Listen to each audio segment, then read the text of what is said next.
I merely smiled at a TSA agent and he asked for my phone number.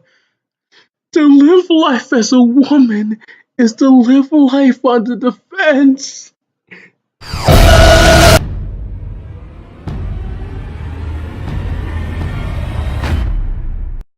Who is Brie Larson? You might remember her from classics such as Room, Kong Skull Island. She also played a role in Scott Pilgrim vs. the World. Good film. Admittedly, she's not the most popular or well known actress, but she's been in quite a few films, and Marvel has recruited her to play Carol Danvers in Captain Marvel.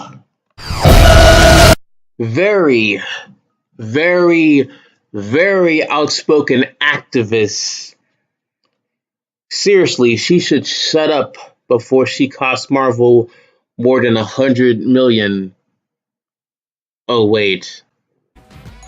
Now the doorbell. That was the patriarchy that was ringing on my parade. Yikes. I don't want to misrepresent anything going on here, but it seems like every single time this woman speaks her opinion online, the box office revenue for the Captain Marvel film, it gets lower. A lot of people do not like Brie Larson or her questionable politics. Am I saying I hate white dudes? No, I'm not. But if you make a movie that's a love letter to women of color, there's an insane little chance a woman of color will have a chance to see your movie and review it. Audience are not allowed to, there's no chances to read public discourse in these films by the people the films are made for. I need a 40-year-old white dude to tell me what he thinks about A Wrinkle in Time. It wasn't made for him. I don't know what it meant to women of color and biracial women, the teen women of color, the teens that are biracial. About a year ago, I started paying attention to what my press days look like and the critics reviewing movies and noticed it appeared to be overwhelmingly white male. So I spoke with Dr. Stacy Smith at the Blah Blah Blah Initiative, who put together a study to confirm that. Moving forward, I had to make my press days way more inclusive. I want to go out of my way to connect the dots. It just took me using the power I've been given now as Captain Marvel.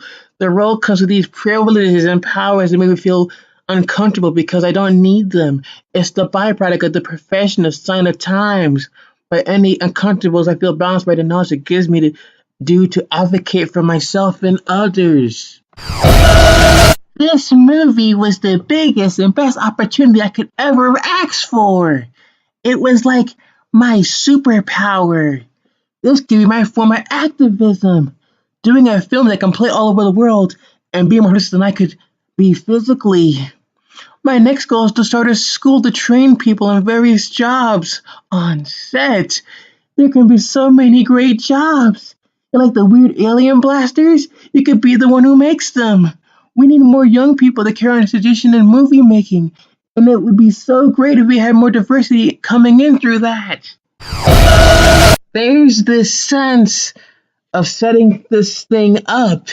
I know it's exciting and fun to be like, will it sink? Or will it float? What's going to happen? Can women exist in this world? Like they haven't already? We're not sure yet, but women have been opening movies since the silent era.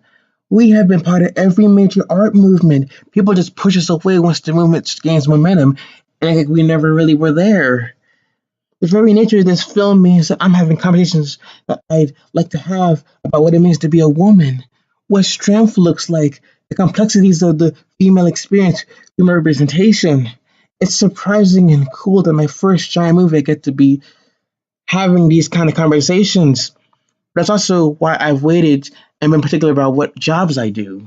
On a more serious note here, Kevin Feige seems to believe that just because Black Panther worked against all odds, Captain Marvel was going to work too. I mean, At least the main star was charismatic. We got nothing with Brie Larson. As a kid, I wanted to be an adventurer. I wanted to be a smart ass. I wanted to get my hands dirty, but it wasn't until being in the theater seeing Wonder Woman, I was like, why is this making me cry so much? I realized because I hadn't had that, and there was a kid in me that was like, oh my god, I can do that. Like, oh my god, this guy watched me lift something really heavy, and he went, wow, I can't even lift that, as if he were the embodiment of health. I said, yeah, I guess you're gonna have to rethink your gender norms. Sexist. In a bombshell twist, tonight Chicago police now investigating whether Empire star Jussie Smollett may have orchestrated a hoax, enlisting two men to purchase a noose and feign a homophobic attack. Well, that should cover everything. Brie Larson is a charming person, but if she doesn't shut her pie hole, her film's going to reach Ant-Man and the Wasp numbers. 生きるリバサイガスの吹き溜まりはまちまったやつほど口が悪いここじゃ成功ってやつ雲隠れ俺たちの未来と空の色分けで吹き変わる地域のため全速で蔓延してきたのか逃げた最低変なら書き残すこの目しか見れない経験のな名前だけこの決意に甘えはね